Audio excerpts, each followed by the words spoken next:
I'm April, and I'm 26 years old. My grandfather's funeral was supposed to be about honoring his memory, but instead it turned into the most humiliating day of my life. I watched my family divide up his empire like vultures while I got handed an envelope with a plane ticket. Where are you watching from today?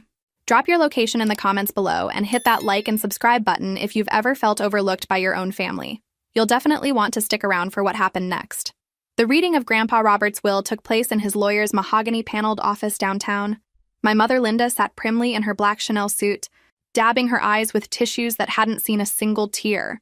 My father David checked his Rolex repeatedly, already mentally spending his inheritance.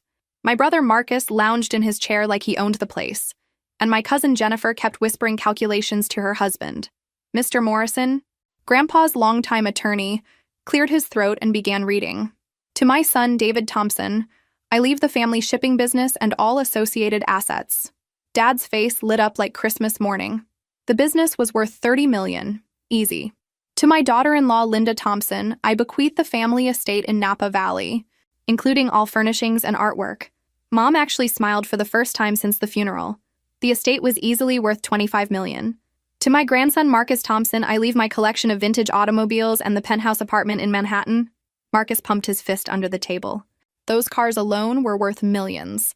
To my granddaughter, Jennifer Davis, I leave my yacht Isabella and the vacation home in Martha's Vineyard. Jennifer squeezed her husband's hand triumphantly. Then Mr. Morrison paused and looked directly at me. My heart hammered as everyone turned to stare. This was it. Grandpa had always been closest to me. He'd taught me chess, taken me sailing, shared stories about building his empire from nothing. Surely he'd left me something significant. To my granddaughter, April Thompson, Mr. Morrison continued, I leave this envelope. That's it. An envelope. E. The room erupted in uncomfortable laughter. Mom actually chuckled and patted my knee condescendingly. Well, honey, I'm sure there's something meaningful inside. Maybe a nice letter. But I could see it in their faces. They thought it was hilarious. Poor April. The granddaughter who'd spent every summer helping Grandpa with his business ventures, who'd listened to his stories about Monaco and Las Vegas, who'd been his chess partner for 15 years, had been left with an envelope while everyone else got millions. Acho que se avnote amava tanto assim, Mom said, barely containing her laughter as she butchered Portuguese, trying to sound worldly. I guess your grandfather didn't love you that much after all. The words hit me like a physical blow. 26 years of family gatherings, of being the responsible one, of helping everyone with their problems, and this was how they saw me. The afterthought. The leftover. Marcus leaned over, smirking. Maybe it's Monopoly money, sis. That'd be about right for your luck. I clutched the envelope, my hands trembling slightly. Inside, I could feel something besides paper. It wasn't thick enough to be a large check, but there was definitely something there besides a letter. Jennifer piped up from across the room. Don't look so sad, April. I'm sure Grandpa left you something appropriate for your station. Her tone made it clear what she thought my station was. I stood up abruptly, the leather chair creaking behind me. If you'll excuse me, I need some air. The laughter followed me out of the office and down the hall. I could hear Mom telling someone, she's always been dramatic. Robert probably left her a nice little keepsake or some advice about finding a husband. In the elevator, alone except for my reflection in the polished steel doors, I finally opened the envelope. Inside was a first-class plane ticket to Monaco, dated for next week, and a single sentence written in Grandpa's distinctive handwriting. Trust activated on your 26th birthday, sweetheart. Time to claim what's always been yours. But that wasn't what made my breath catch. It was what else was in the envelope. The second item in the envelope was a business card and a bank statement. The card read, Prince Alexandre de Monaco, Private Secretary, with elegant gold lettering. On the back, in Grandpa's handwriting, he's managing your trust. The bank statement was from Credit Suisse, addressed to April R. Thompson Trust. The balance made me dizzy. $347,000, $347 million. I stared at the numbers, counting zeros again and again. My hands were shaking so badly I could barely hold the paper. This had to be a mistake, some kind of clerical error or cruel joke. But the letterhead was real.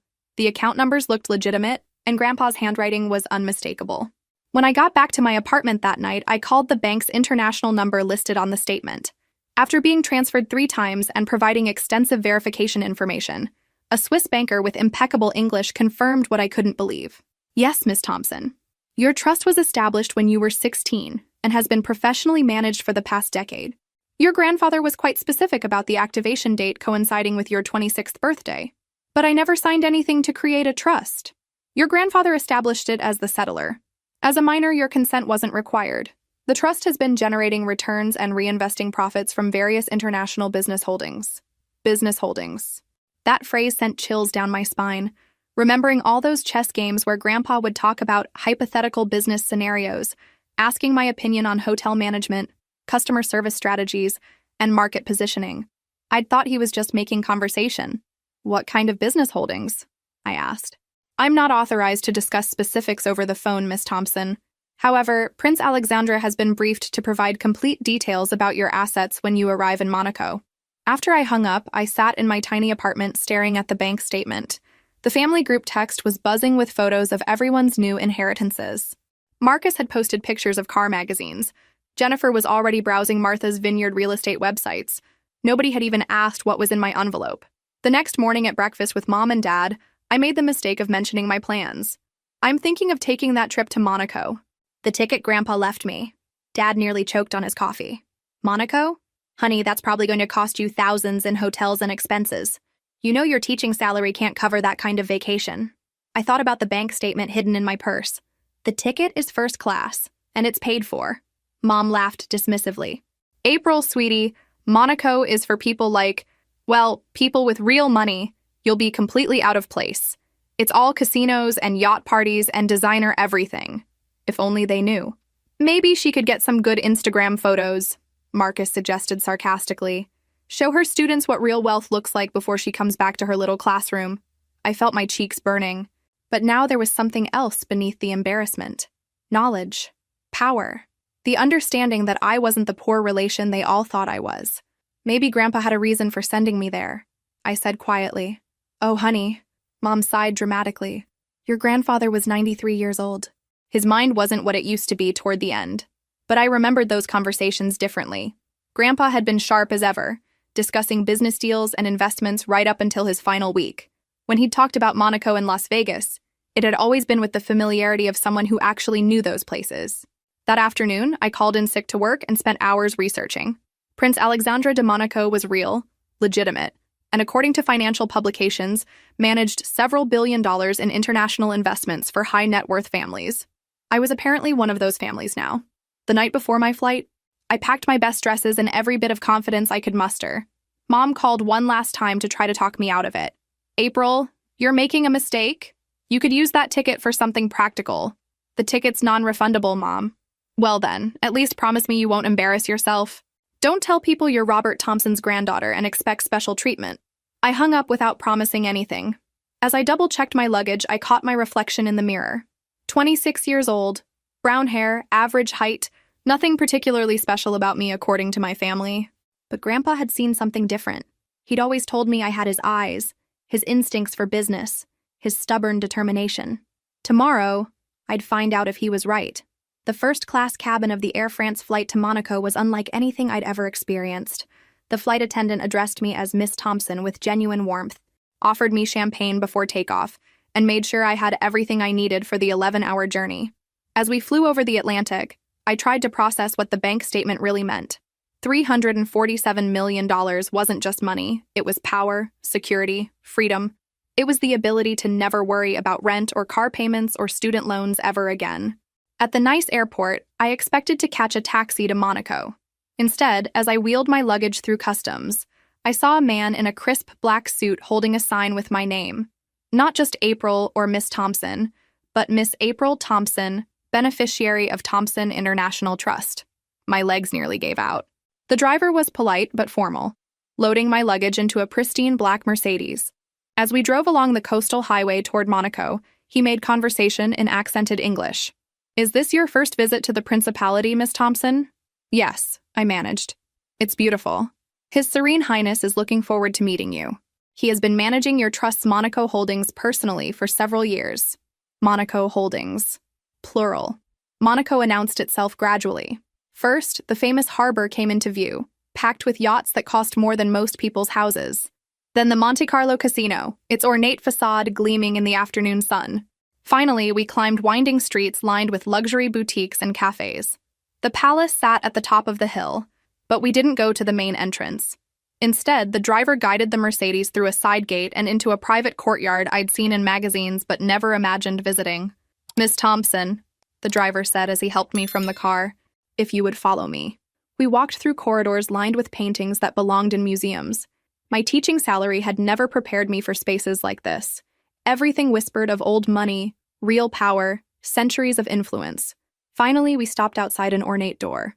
The driver knocked twice, then opened it for me. "Miss Thompson," he announced, "your appointment." I stepped into what could only be described as a private office, though it was larger than my entire apartment. Floor-to-ceiling windows offered panoramic views of the Mediterranean. Behind a massive desk sat a man who looked exactly like his photos, Prince Alexandre de Monaco. He rose as I entered, coming around the desk to greet me. Tall, impeccably dressed in a navy suit, with the kind of confidence that comes from never having to prove yourself to anyone. "Miss Thompson?" he said, extending his hand. His accent was subtle, cultured. "I am Alexandra. Thank you for coming." I shook his hand, acutely aware of how out of place I must look. "Your Highness, I have so many questions." He smiled warmly. "Please call me Alexandre, and I have many answers. Your grandfather was not only a dear friend, but one of the most strategic investors I've ever known." He gestured for me to sit in one of the leather chairs facing his desk. "Miss Thompson, your grandfather began planning your financial future when you were still a child.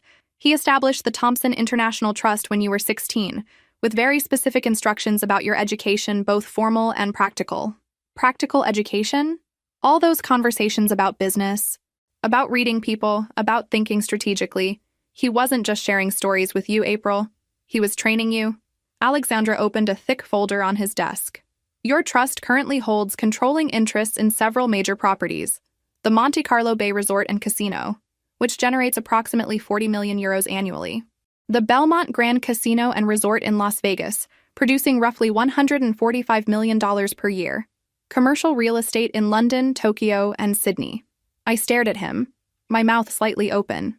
"Your grandfather also made sure all tax obligations were properly managed through the trust structure. You've been receiving a modest stipend of $60,000 annually, enough to live comfortably as a teacher, but not enough to attract attention. The money in my savings account? Distributed from your trust, though you weren't aware of the source. Your grandfather wanted you to learn the value of work and ordinary life before you understood your true financial position." Everything was clicking into place. Why I'd always been able to afford my apartment despite a teacher's salary. Why I never stressed about money the way my colleagues did. Why Grandpa had always seemed so confident about my future.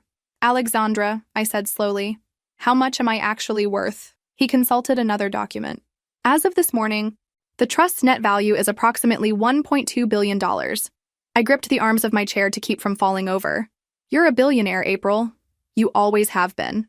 I spent the rest of the afternoon in Alexandra's office, reviewing documents that proved everything he'd told me.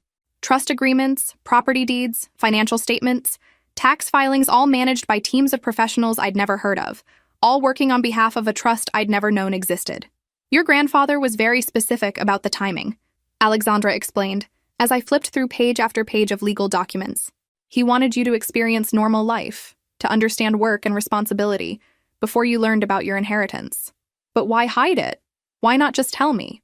Alexandra smiled sadly. "Because he knew your family. He knew that if they understood your true inheritance, they would treat you differently. Either they would resent you, or they would try to control you, or they would see you only as a source of money rather than as a person." I thought about the will reading, about their laughter, about Mom's cruel comment. They'd shown their true colors perfectly. "Your grandfather wanted you to see how they really felt about you before you gained the power to change the dynamic," Alexandra continued. "He said you needed to understand who truly cared about you versus who would care about your money. And now? Now you decide how to use what you've always owned." That evening, Alexandra arranged for me to tour the Monte Carlo Bay Resort. As the general manager, Claude Dubois, showed me through my property, I kept having to remind myself that I wasn't a tourist. I was the owner. The resort was magnificent. 300 luxury suites, 5 restaurants, a casino floor that buzzed with activity, a spa that looked like something from a movie. Everything was pristine, profitable, and completely surreal. "The property has maintained 94% occupancy for the past 3 years," Claude explained as we stood on the presidential suite's terrace. "Your grandfather, or rather, your trust, has been an excellent owner. Very hands-off, but always supportive of quality improvements. My grandfather managed this remotely, through video conferences with your advisory team. He was remarkably knowledgeable about hospitality operations for someone who'd never worked in the industry. But he had worked in the industry, I realized. Through me, all those conversations about customer service, about what makes people feel welcome, about balancing luxury with comfort he'd been learning from my perspective as someone who understood what ordinary people wanted from extraordinary experiences. Back in my 5-star hotel that night, I called my family. The group text was still buzzing with excitement about their inheritances. Marcus had made an offer on a condo in Miami. Jennifer was planning to quit her job and become a lifestyle influencer. I almost laughed. They were excited about millions while I owned billions. But what struck me wasn't the money, it was understanding that Grandpa had protected me. While they'd received immediate gratification, he'd given me something far more valuable, the chance to discover my own strength before I needed to use it. My phone buzzed with a text from Dad. "How's the vacation going? Hope you're not spending too much money." I looked around my presidential suite, at the harbor view that stretched to the horizon, at the bottle of champagne that cost more than his monthly car payment. "It's educational," I texted back. The next morning, Alexandra arranged for the company jet to take me to Las Vegas. As I settled into the leather seats of an airplane I apparently owned, I thought about what I wanted to do with this knowledge. I could go home and reveal everything immediately, shock them with the truth, make them feel foolish for underestimating me. Or I could be strategic. I could use what Grandpa had taught me about thinking several moves ahead. As the jet climbed into the sky above Monaco, I made my decision. It was time to play chess. The Belmont Grand Casino and Resort in Las Vegas was even more impressive than Monaco. 47 floors of gleaming gold and glass, rising from the strip like a monument to success. My monument? Apparently. Sarah Chen, the Vegas property manager, met me at the airport with the kind of limousine that would have made my family's jaws drop.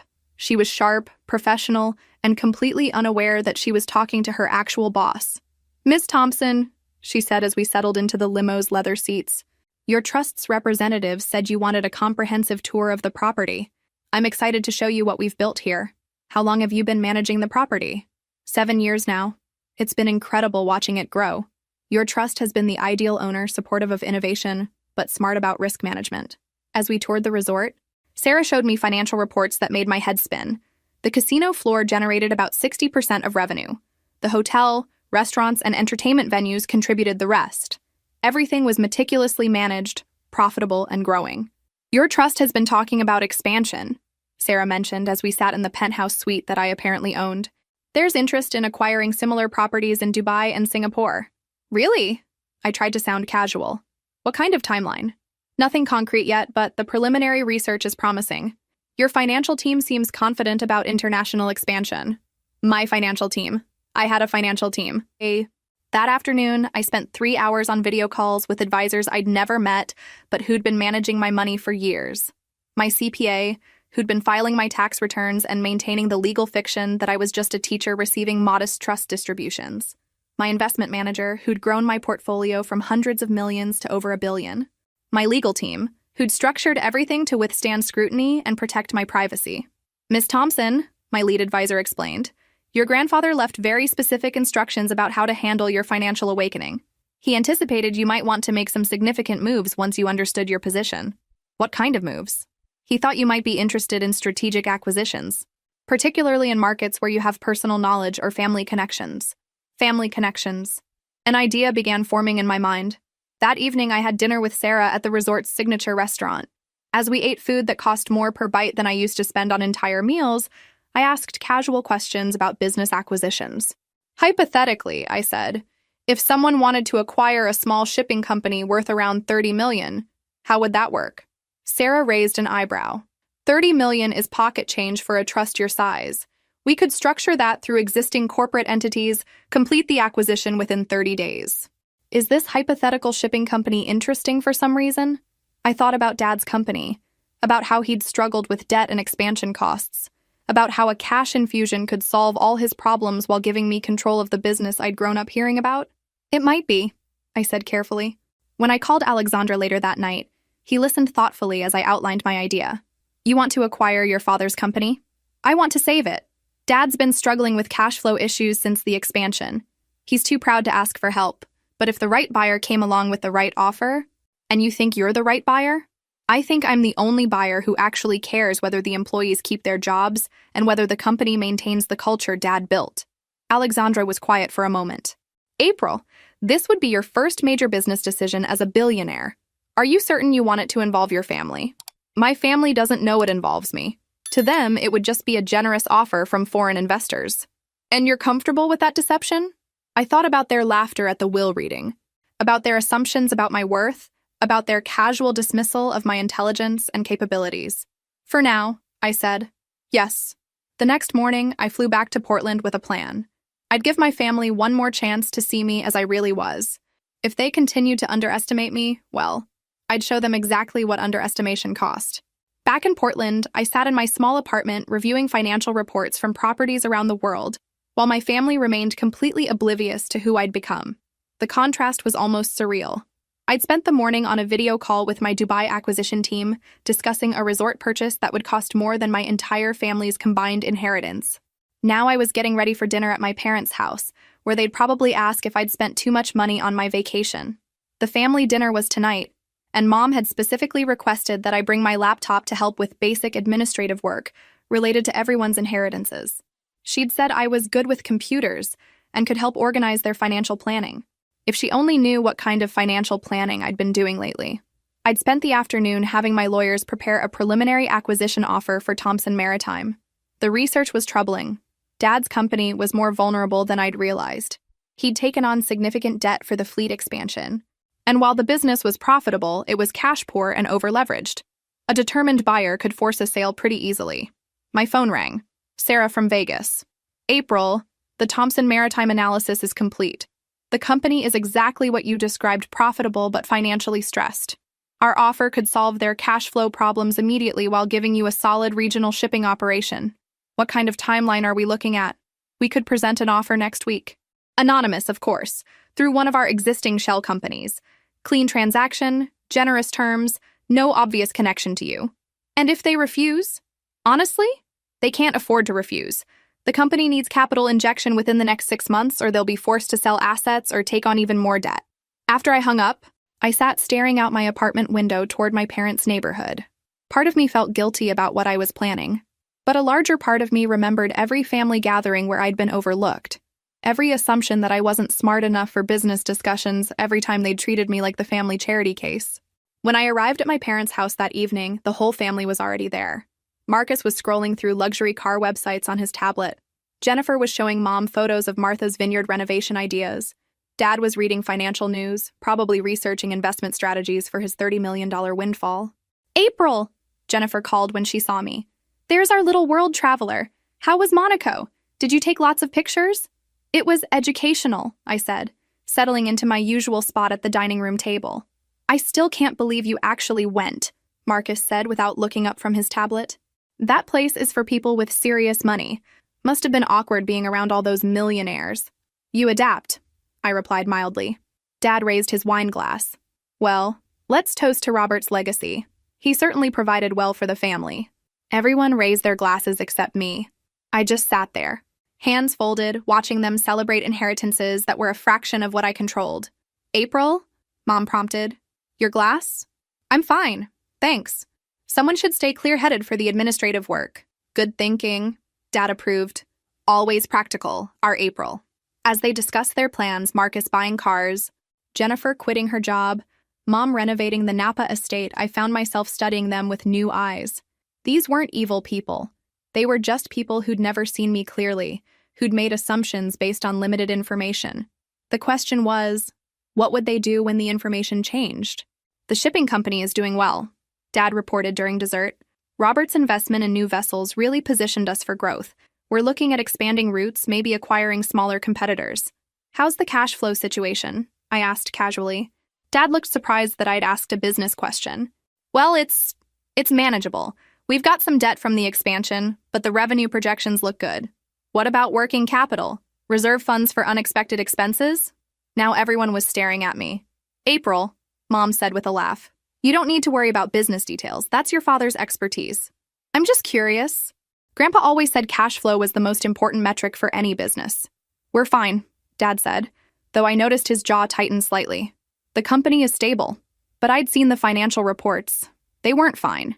They were surviving month to month, one major client loss away from serious trouble. After dinner, as I helped clear dishes, Mom pulled me aside in the kitchen. "Honey, I know you're trying to be involved, but you don't need to ask your father difficult questions about his business. It's not really your area." I almost laughed. Not my area? I owned businesses that generated more profit in a month than Dad's company made in a year. "Of course, Mom. I was just making conversation." "I know, sweetie, but leave the business talk to the business people, okay?" As I drove home that night, I called my acquisition team. "Present the offer Monday morning. Generous terms, fast timeline, all cash. And if they have questions about the buyer," I smiled as I pulled into my parking space, "tell them the European investors prefer to maintain privacy, but are very interested in supporting American maritime businesses." It wasn't exactly a lie. Have you ever been in a situation where your family completely underestimated your abilities? How did that feel? Share your experiences in the comments below. You'll want to see what happens when April's family realizes who they're really dealing with. The offer arrived on a Tuesday morning. Dad called me at school during my lunch break, his voice tight with stress. "April, something unexpected happened with the company. We received a buyout offer this morning from some international investment group, completely out of nowhere." I put on my most concerned voice. "Is that good or bad?" "I don't know. It's a really good offer. Almost too good." I could hear papers shuffling. "But I don't understand why they want us. We're not that big in the grand scheme of things." "What does your lawyer say?" "That's the thing, they want an answer by Friday. Professional investors don't usually work with such tight timelines unless they're serious." "Maybe they see potential you don't see," I suggested innocently. "Maybe. Look, can you come to dinner Thursday? I want the whole family to discuss this together. You've always been good with details, and I could use another perspective." Another perspective? If only he knew whose perspective he was really asking for. Thursday's dinner was completely different from the previous week. The mood was focused, almost tense. Dad had spread financial documents across the dining room table like he was planning a military campaign. "The offer is $45 million, Dad announced as we gathered around. "That's 30% above the company's book value." Marcus looked up from his phone. $45 million? That's crazy, take it." "It's not that simple," Dad replied. "If I sell the company, what do I do then? It's been my life for 30 years. "You retire," Jennifer suggested. "Travel, relax, enjoy the money." "I'm 58. Too young to retire, too old to start over in a new industry." I studied the offer documents carefully, making sure my expression showed appropriate concern rather than the satisfaction I felt. The terms were exactly what I had instructed, generous enough to tempt them, structured to solve their cash flow problems, but not so excessive as to raise suspicions. "Who is this company?" I asked, pointing to the letterhead. "Neptune International Holdings?" "Swiss-based investment firm," Dad said. "Very legitimate, according to our research. They specialize in maritime and logistics acquisitions." "What's their timeline for integration? Employee retention policies? Management structure changes?" I continued reading through the detailed terms. Everyone stared at me again. "April," Mom said slowly, "those are very specific questions for someone who doesn't work in business." "Grandpa always talked about reading the fine print," I replied, not looking up from the documents. "These terms are actually quite good. They're offering to retain all current employees for at least 3 years, maintain current management structure, and preserve operational independence." "How do you know what constitutes good terms?" Marcus asked suspiciously. I shrugged. "I read financial news sometimes. Business strategy is interesting when you think about it analytically." Dad was studying me with a new expression. "April, you're asking better questions than my business attorney did." Maybe I inherited more of Grandpa's business sense than anyone realized. The conversation continued for another hour, but I could see Dad's resolve wavering. He wanted someone to tell him not to sell, to validate his emotional attachment to the company he'd built. But the offer was too good, the terms too attractive, the financial relief too necessary. "I think I have to accept," he said finally. "It's too much money to pass up. And honestly, the stress of managing cash flow has been keeping me awake at night." "Are you sure?" Mom asked. "The offer expires Friday at 5 p.m. If I don't take it, I might never see an opportunity like this again." After dinner, I lingered in the kitchen helping Mom with dishes while the others moved to the living room. "Your father seems relieved," Mom observed. "I think the business has been more stressful than he let on." "Sometimes selling at the right time is the smartest business decision," I replied, carefully drying a wine glass. "You were very insightful tonight, asking those questions. Very mature business thinking." Maybe you should consider a career change eventually. I nearly dropped the glass. You think I could work in business? Well, not immediately. But maybe someday. You've always been smart, April. Maybe too smart for elementary education. Too smart for teaching? This from the woman who'd laughed at my inheritance 2 weeks ago? I'll think about it, I said neutrally. Friday afternoon at 4:47 p.m., Dad signed the papers. By 5:15 p.m., he owned $45 million and no longer owned Thompson Maritime. By 5:30 p.m., I owned the company my father had just sold me. I celebrated quietly in my apartment while Sarah called from Vegas to confirm the transaction had completed smoothly. The paperwork is all filed, she reported. Thompson Maritime is now a subsidiary of Neptune International Holdings, which is controlled by your trust. What are your operational plans? Keep everything exactly as is, I said. Same employees, same management, same day-to-day operations. I want nothing to change from an external perspective. And the former owner? He doesn't need to know who the ultimate buyer is. Not yet. Understood. Anything else? I looked out my apartment window toward my parents' neighborhood. Actually, yes. I want to start looking at residential real estate in Portland. Something significant. How significant? The kind of house that makes a statement. The next morning, Dad called to invite the family to a celebration lunch. We should toast new beginnings, he said. This feels like the start of a new chapter. New beginnings, I agreed. I like the sound of that. As I got ready for lunch, I caught myself smiling in the mirror. Dad thought he'd sold his company to faceless foreign investors. He had no idea he'd actually sold it to his daughter. The daughter he'd underestimated for 26 years. The daughter who was just getting started. What do you think will happen next? Will April reveal her true identity, or does she have bigger plans in store? Drop your predictions in the comments below. The celebration lunch was at the country club where Dad had been a member for 15 years. As we sat at their best table with champagne flowing, I felt like I was watching a play where I knew the ending but the other actors didn't. To smart business decisions, Dad toasted, raising his glass, and to Robert's legacy, he always said the shipping business would evolve, and maybe this sale proves he was right. To Grandpa, I added quietly, for teaching us about recognizing opportunities. Everyone drank to that, though I noticed Dad's expression grow thoughtful. You know, he said slowly, your grandfather always pushed me to think bigger, expand internationally. He said regional shipping was too limiting. Maybe selling to these international investors is exactly what he would have wanted. Marcus was already planning Dad's windfall spending. You should buy a yacht, Dad. Something nice for Florida waters. Or you could reinvest wisely, I suggested casually. Real estate markets are strong right now. Property values in good locations tend to appreciate consistently. Jennifer laughed. Listen to April giving investment advice. Next, she'll be telling us about market timing and portfolio diversification. I might know a little about investment strategy, I said with a small smile. The conversation flowed around me, but I was only half listening. My phone had been buzzing all morning with updates from property managers across 3 continents.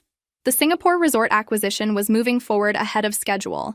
The London commercial real estate portfolio had appreciated 12% in 6 months. My net worth was approaching $1.3 billion. Meanwhile, my family was celebrating Dad's $45 million windfall. After lunch, I drove past the Thompson Maritime offices, my shipping company now, though nobody knew it yet. I parked across the street and watched employees coming and going, people who now worked for me without knowing it. My phone rang. Alexandra. How are you feeling about your first major acquisition? Satisfied, I admitted. I thought I might feel guilty, but mostly I feel vindicated. No regrets about the secrecy? None. If they knew I was the buyer, they'd either demand special treatment or assume I was just playing with inherited money. This way, they have to respect the business decision on its own merits. And your next move? I looked at the building where Dad had worked for 30 years, the business he'd built with Grandpa's guidance, the company that was now part of my international holdings. I think it's time to accelerate things. I want to buy a house. Any particular house? The biggest, most impressive house in Portland. Something that makes people ask questions. Alexandra chuckled. Feeling ready to raise your profile? Feeling ready to stop hiding. That afternoon, I contacted Patricia Wells, Portland's top luxury real estate agent. When I told her my budget range, her entire demeanor shifted from polite professionalism to focused attention. Miss Thompson, may I ask what line of work you're in?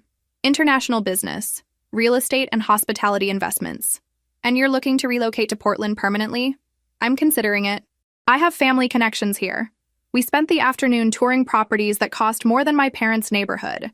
$10 million estates with home theaters and wine cellars, $12 million mansions with guest houses larger than most family homes, a $15 million compound with its own private lake. This is our crown jewel, Patricia said as we pulled up to the final property. The Westfield estate. 18 million, but the location and views are unparalleled. The house was stunning. Situated on 20 acres overlooking the city, it was the kind of property that appeared in architectural magazines. As we toured the grounds, I realized you could see my parents' entire neighborhood from the master bedroom windows. Perfect. I'll take it, I said. Patricia nearly dropped her tablet. I'm sorry? The Westfield estate. I want to make an offer. Don't you want to think about it? Discuss financing? Review comparable sales? Cash purchase, full asking price. Close within 2 weeks. Patricia stared at me like I'd spoken a foreign language. Miss Thompson, this is an $18 million property. Yes, I can count. I pulled out my phone and called David, my financial advisor. David, I need you to wire $18 million for a real estate purchase. As I gave David the wire instructions, Patricia stood there with her mouth slightly open. I could practically see her recalculating everything she thought she knew about me. After I hung up, she found her voice. Miss Thompson, may I ask, what exactly do you do in international business? I own things, I said simply. Hotels, casinos, shipping companies, that sort of thing. Hotels and casinos? Among other investments. That evening, I had dinner with my parents in their modest kitchen while my phone confirmed the wire transfer for a house worth more than their wildest inheritance dreams. How was your day, honey? Mom asked. Productive, I said. I looked at some real estate options. Oh, thinking of upgrading from your apartment? Something like that. Dad was reading business news on his tablet, still processing the sale of his company. You know what's interesting? The firm that bought Thompson Maritime has been acquiring shipping companies all along the West Coast. This wasn't a random purchase, it was part of a larger consolidation strategy. I kept my expression neutral. Maybe they see opportunities in the maritime industry that others are missing. Maybe. But it makes me wonder if I sold too cheaply. If they're building a regional network, maybe my company was worth more than I thought. You got an excellent price. Dad, don't second-guess a good business decision. I suppose it's just... He paused. Your grandfather always said consolidation was inevitable in shipping. Maybe these foreign investors are the ones making it happen. If only he knew that his father's granddaughter was the foreign investor. My phone buzzed with a text from Patricia. Wire received. Congratulations on your new estate. I smiled and put my phone away. Tomorrow, I'd start moving into the most expensive house in Portland. Time to stop being invisible. Moving day arrived exactly 2 weeks later. I'd hired the most expensive moving company in Portland, the kind that relocated tech executives and celebrities. As the trucks pulled up to my new estate, I called Mom. I'm moving today. Oh, that's nice, honey. Did you find a bigger apartment? Something like that. You should come see it. Of course. After your father finishes his conference call, we'll drive over. What's the address? I gave her the Westfield estate address, then hung up and waited. The estate looked even more impressive with professional movers carrying in furniture I'd ordered from Milan, artwork I'd acquired in London, and the few personal items I'd kept from my old life. I stood on the circular driveway, directing placement of a sculpture that cost more than most people's annual salaries, when my phone rang. Dad. April. His voice was strange, tight. Did you give your mother the wrong address? No. Why? Because she's standing in front of the Westfield estate. You know, the $18 million mansion that just sold to some mystery buyer. I smiled at my reflection in the enormous front windows. I'm not in front of it, Dad. I'm in it. Silence. April, that's not funny. I'm not joking. More silence. Then, we're coming up the driveway. I watched from the grand foyer as my parents' modest Toyota pulled up behind a moving truck that cost more than their car. Through the tall windows, I could see them sitting in their vehicle, staring at the house like it might disappear if they moved too quickly. When they finally got out of the car, they approached the front door like people in a dream. I opened it and waited. April. Mom's voice was barely a whisper. Hi, Mom. Dad. Welcome to my new home. They stepped inside slowly, their eyes taking in the marble floors, the crystal chandelier, the staircase that curved up to the second floor like something from a palace. April, Dad said carefully, how exactly did you buy this house? I made an offer. They accepted. An $18 million offer? Actually, $19 million. There was a bidding war. Mom grabbed Dad's arm for support. Honey, this isn't possible. You're a teacher. Teachers don't buy houses like this. Former teacher, I corrected. I resigned yesterday. I led them through the house, watching their faces as we toured rooms larger than their entire first floor. The kitchen with imported Italian marble countertops. The library with floor-to-ceiling windows overlooking the city. The wine cellar stocked with bottles that cost more than their monthly mortgage payment. April, Dad said as we stood in the master bedroom looking out at the view that included their neighborhood far below. You need to explain this. Right now. Explain what? How you bought this house. Where the money came from. What's really going on? I walked to the window and looked down at the city spread out below us. From up here, their problems seemed very small indeed. Remember Grandpa's envelope? The letter? April, there's no way a letter explains this house. I turned to face them. It wasn't just a letter. Then what was it? A plane ticket to Monaco, and notification that my trust had been activated. They stared at me blankly. Grandpa established a trust for me when I was 16. I've been a billionaire since my 26th birthday, which was last month. Dad sat down heavily on the edge of the bed. That's impossible. Grandpa bought properties around the world and put them in my name through the trust. I own casinos in Monaco and Las Vegas, hotels in London and Singapore, commercial real estate across 3 continents. The envelope you all laughed at? It made me rich enough to buy anything I want. Billionaire? Mom whispered. $1.3 billion, actually. As of yesterday's market close. The silence stretched on forever. Finally, Dad found his voice. If this is true, if you really have that kind of money, then why didn't you tell us? I almost laughed. Tell you? When? During the will reading when you were all laughing at my envelope? When Mom made that cruel comment about Grandpa not loving me? When you asked me to help with basic administrative work because I was good with computers? We didn't mean... Yes, you did. My voice was calm, but I could feel years of hurt crystallizing into something harder. You meant every word. You thought I was the leftover, the one who didn't matter, the one who got nothing while everyone else got millions. April, we're sorry. For what? For showing me exactly who you are? For proving that you only value people based on their bank accounts? Dad stood up, his businessman instincts finally kicking in. Okay, let's discuss this rationally. If you have this kind of wealth, there are family considerations, tax implications, trust structures. We should talk about how to handle this responsibly. And there it was, the real reason for their sudden concern. Actually, Dad, there is something we should discuss. I pulled out my phone and opened an email. I acquired something recently that you might find interesting. What? Thompson Maritime, Neptune International Holdings, the foreign investment firm that bought your company? That's my shell company.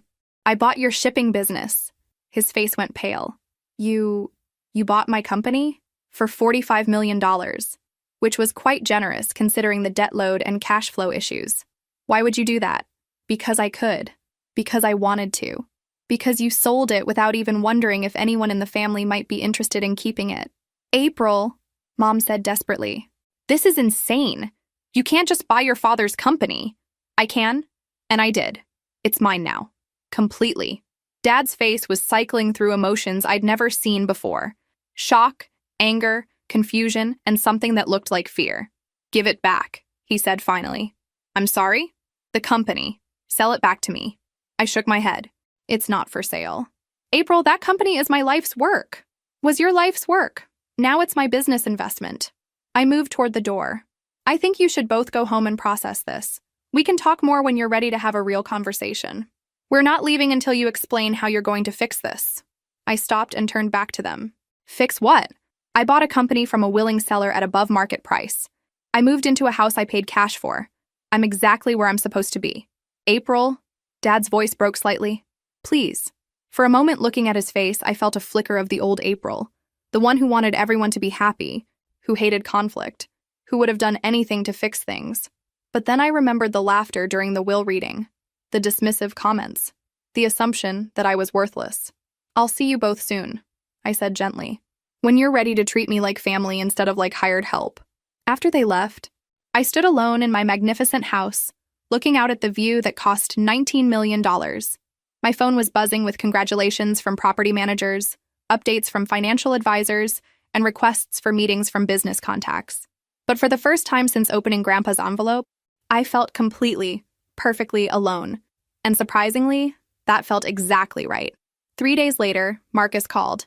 His voice was tight with anger and something that might have been panic. What the hell is going on, April? Good morning to you too, Marcus.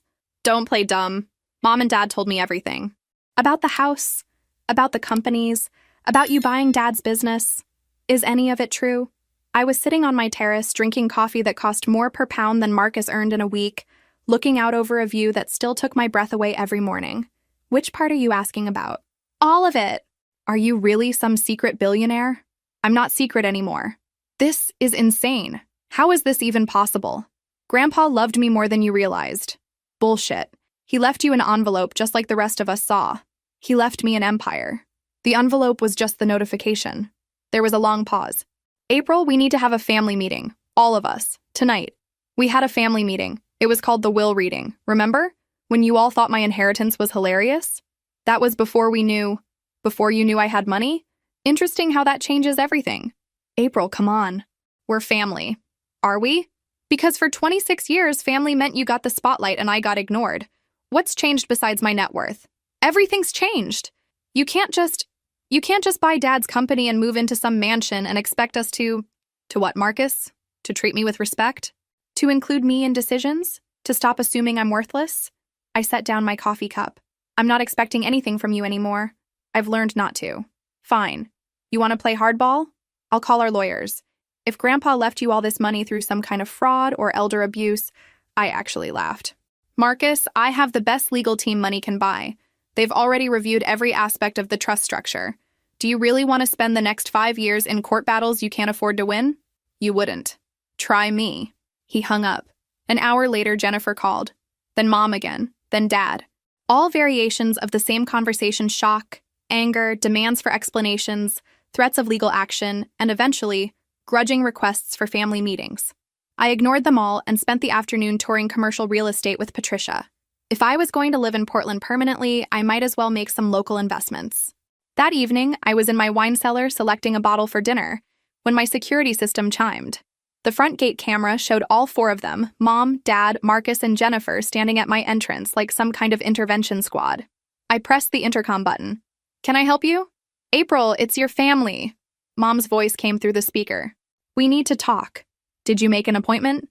April, don't be ridiculous. We're your family. The family that laughed at me, dismissed me, and threatened me with lawsuits today? That family? Please. Dad's voice now. Let us in. We can work this out. I considered it. Part of me, the old part that had always craved their approval, wanted to open the gates and try to fix everything. But the new part, the part that had learned her own worth, knew better. I'll make you a deal, I said finally. You can come in, but we do this my way. You listen without interrupting. You don't make demands. You don't threaten me. And you acknowledge that everything I own legitimately through a trust my grandfather established. Silence. Otherwise, you can go home and we'll talk when you're ready to be civil. More silence. Then Dad. Okay, your way. I opened the gates and waited in the foyer as they drove up the circular driveway. When they walked through my front door, I could see them trying not to stare at the chandelier, the marble floors, the staircase that belonged in a palace. I led them to the living room, where floor-to-ceiling windows offered a view of the city lights beginning to twinkle in the evening darkness. I took the chair that faced them all, while they arranged themselves on the sofa like defendants waiting for judgment. So, I said, crossing my legs and settling back. What did you want to discuss? Dad cleared his throat. April, we owe you an apology. For what specifically? For not understanding the situation with your inheritance. For not realizing what Robert had done for you. That's not what you need to apologize for. What do you mean? You're apologizing for being wrong about my inheritance. You're not apologizing for treating me badly. Mom leaned forward. Honey, we never treated you badly. We love you. Do you? Because love isn't what I felt during that will reading. Love isn't asking me to do administrative work while you planned how to spend millions. Love isn't laughing when someone suggests that Grandpa didn't care about me. We were shocked, Jennifer said defensively. We didn't handle it well. You handled it exactly how you always handle things involving me. You assumed I was less important, less capable, less deserving. Marcus had been quiet, but now he spoke up. Okay, fine. We screwed up. We're sorry. But April, you bought Dad's company. That's not normal family behavior. Normal family behavior would have been asking if I wanted to be involved before selling it to strangers. Normal family behavior would have been including me in discussions about Grandpa's legacy. Normal family behavior would have been treating me like I mattered. So this is revenge? Dad asked. No, this is business. I stood up and walked to the window, looking out at the view that stretched for miles. I bought a profitable company from a willing seller at a fair price. I moved into a house I could afford. I'm living my life on my terms for the first time ever. What do you want from us? Mom asked quietly. I turned back to face them. I want you to understand that April, the overlooked granddaughter, doesn't exist anymore. April, the billionaire businesswoman, does. And she doesn't need your approval, your permission, or your acceptance. April, Dad said desperately, I need that company back. It's my legacy, everything I've worked for. Then you shouldn't have sold it. I didn't know you were interested. You never asked. The room fell silent. Outside, Portland spread out below us like a map of infinite possibilities. Inside, my family sat with the uncomfortable realization that the power dynamic had shifted permanently and irreversibly. There is one thing, I said finally. They all looked up, hopefully. I want a public acknowledgement. All of you. For the way you treated me at the will reading, for the assumptions you made, for the disrespect you showed. A public acknowledgement? Jennifer asked. Social media posts, local newspaper if necessary. Wherever you announced your own inheritances, I want you to acknowledge that you were wrong about mine. That's humiliating, Marcus said. Good. Now you know how I felt. And if we do this? Dad asked carefully. Will you consider selling me back the company? I smiled, but there was no warmth in it. I'll consider it. It wasn't a promise. It wasn't even a maybe. But it was hope. And sometimes, hope is the most powerful currency of all. A week later, the public acknowledgments began appearing. Dad's was published in the business section of the Oregonian. David Thompson acknowledges that he significantly underestimated his daughter April's business acumen and inheritance. Ms. Thompson has proven herself to be a sophisticated investor and businesswoman, and I deeply regret any dismissive comments I may have made about her capabilities. Mom's Facebook post was more personal, but equally public. I want to apologize to my daughter April for comments I made that suggested her grandfather didn't care about her. I was completely wrong, and I'm sorry for any pain my words caused. April is an accomplished businesswoman who deserves respect and recognition. Marcus and Jennifer's Instagram posts were briefer, but still satisfying acknowledgments that they'd misjudged me. The posts generated significant attention. Local business journalists started asking questions about the mysterious April Thompson, who'd apparently emerged from nowhere as a major player. My phone rang constantly with interview requests, which I politely declined. As for Thompson Maritime, I'd surprised everyone by keeping Dad on as general manager. Same office, same responsibilities, same day-to-day operations. The only difference was that he now reported to a management company that reported to a holding company that was ultimately controlled by me. The irony wasn't lost on either of us. But the real surprise came 6 months later, at a family gathering I'd agreed to attend at Mom and Dad's house. The atmosphere was different, more respectful, more careful, but also more genuine than it had been in years. April, Dad said during dessert, I have something to tell you about the company. I looked up from my wine. What about it? The new ownership structure. It's actually been incredible. Having access to capital, being part of a larger shipping network, not having to worry about debt service. It's let me focus on what I do best instead of constant financial stress. The employees seem happier too, I observed. They are. Job security, better benefits, clear growth opportunities. I should have sold years ago, but I was too proud to admit I was in over my head. Mom was watching this exchange carefully. April, can I ask you something? Of course. When you bought the company, did you do it to hurt your father or to help him? I considered the question. Both, honestly. I wanted him to understand what it felt like to have important decisions made without his input, but I also couldn't stand the thought of all those employees losing their jobs if the company failed. And now? Now it's just business. Good business, as it turns out. Marcus, who'd been quieter than usual all evening, finally spoke up. April, I need to ask you something and I want a straight answer. Okay. Are you happy, really happy, with all this money and power and this new life? I thought about it. I'm content. For the first time in my life, I'm exactly where I want to be, doing exactly what I want to do, with people who see me for who I really am. And us? Jennifer asked. Where do we fit in your new life? That depends on you, I said simply. I'm not the same person who sat at this table 6 months ago hoping for your approval. I don't need you to like me anymore, but I'd like to have a real relationship with you if you're interested in getting to know who I actually am. Dad leaned forward. April, I know I don't have the right to ask this, but could you teach me? About business? About thinking strategically the way your grandfather did? I've spent 30 years running a company, but watching how you've handled everything, I realize I never really understood business at all. I smiled, and this time it was genuine. I'd like that, Dad. Later that evening, as I drove home to my estate in the hills, I called Alexandra. How are you feeling about your new family dynamic? Different. Better, I think. More honest, certainly. And personally? Are you happy with the choices you've made? I pulled into my circular driveway and looked up at the house that had started this whole transformation. I'm proud of who I've become. 6 months ago, I was invisible. Now I'm exactly who I was always meant to be. Your grandfather would be proud too. I hope so. I think he'd especially appreciate the chess metaphor. Sometimes you have to sacrifice pieces to win the game. And have you won? I looked at my reflection in the rearview mirror. The same face, but somehow completely different. Stronger, more confident, more genuinely myself than I'd ever been. I've won something better than the game, I said. I've won myself. After I hung up, I sat in my car for a moment, looking out at the city lights below. Tomorrow, I had a board meeting for my Singapore resort, a conference call with my London real estate team, and lunch with a potential business partner who wanted to discuss opportunities in Dubai. But tonight, I was just April Thompson, billionaire businesswoman, sitting in the driveway of her $19 million house, finally comfortable in her own skin. It had taken 26 years and a carefully planned inheritance to get here, but it had been worth every difficult moment. 1 year later, I stood on the deck of my yacht, the Legacy, watching the Portland skyline glide by as we cruised down the Columbia River. The boat wasn't the largest in the marina, but it was perfect for what I needed. A place to entertain business associates, host family gatherings, and sometimes just escape from the complexity of managing a billion-dollar empire. The past year had been transformative in ways I never could have imagined. The public acknowledgments from my family had opened doors I hadn't expected.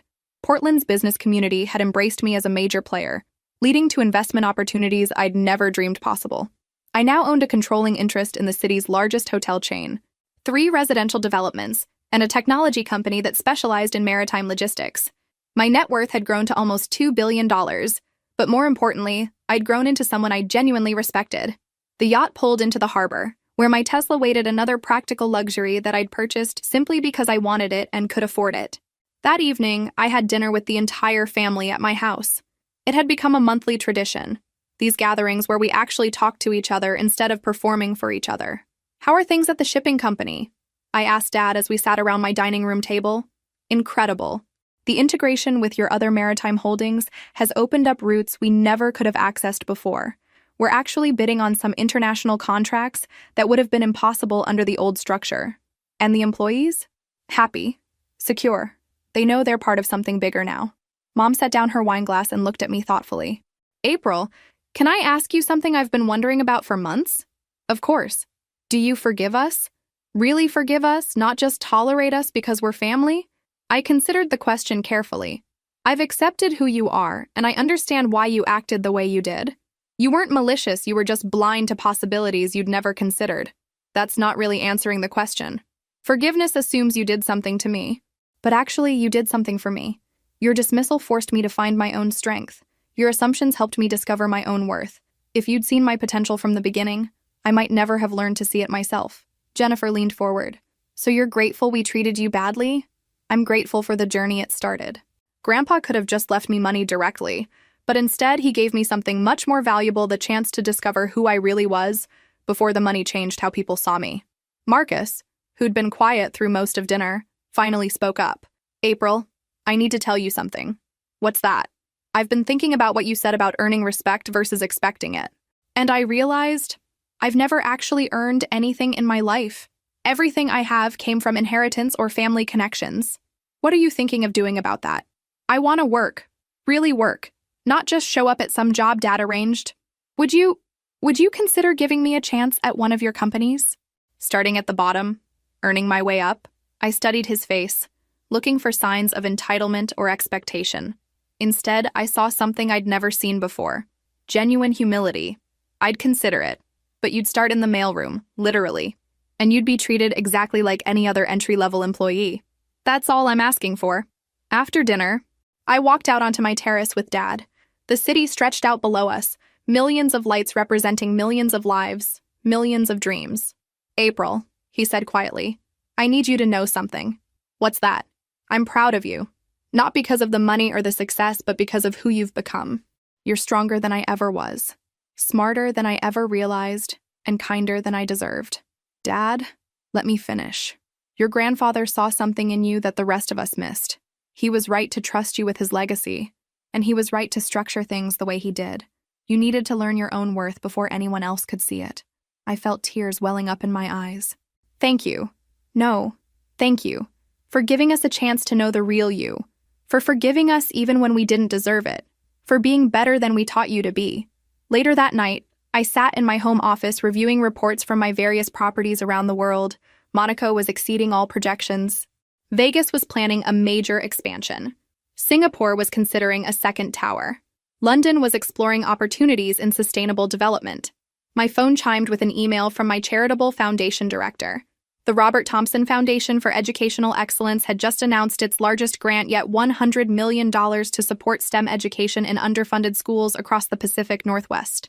Tomorrow's news would feature photos of me presenting the grant check, standing alongside teachers and administrators who understood that education could change everything for a child who felt overlooked. I opened my laptop and began composing the foundation's press release. At the bottom, I added a personal note.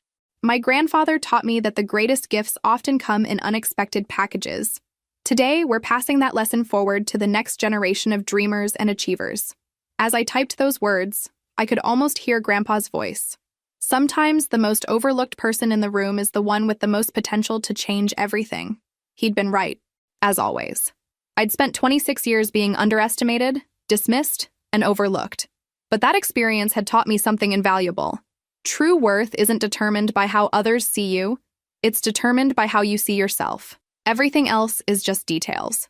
From my office window, I could see my parents' neighborhood in the distance, the small houses where they were probably reading or watching television before bed. They were good people who'd made incorrect assumptions. The difference was important. I pulled up my calendar for tomorrow. A board meeting for my Pacific Northwest hotel chain, a conference call with potential investors in renewable energy, and lunch with the mayor to discuss affordable housing initiatives. But first, I was having coffee with Charlotte, my former teaching colleague and still my closest friend. We met monthly to talk about everything except business, a reminder of who I'd been before I knew who I was meant to become. I closed my laptop and headed upstairs to the master bedroom, pausing at the window that overlooked the city. 1 year ago, I'd been a teacher who thought she'd inherited an envelope. Tonight, I was a billionaire philanthropist who'd inherited the wisdom to use wealth responsibly. The money had been life-changing, but the real transformation had been learning to value myself. As I prepared for bed, I thought about the children who'd receive scholarships from my foundation, the kids who might feel overlooked or underestimated in their own families. I hoped they'd learn what I'd learned, that sometimes the greatest gift is the journey of discovering your own worth. If this story resonated with you, make sure to like and subscribe for more incredible tales of transformation and triumph. Remember, your worth isn't determined by how others see you, it's determined by how you see yourself. Thank you for joining me on April's journey, and never forget that the most powerful inheritance isn't money. It's the knowledge of your own capabilities.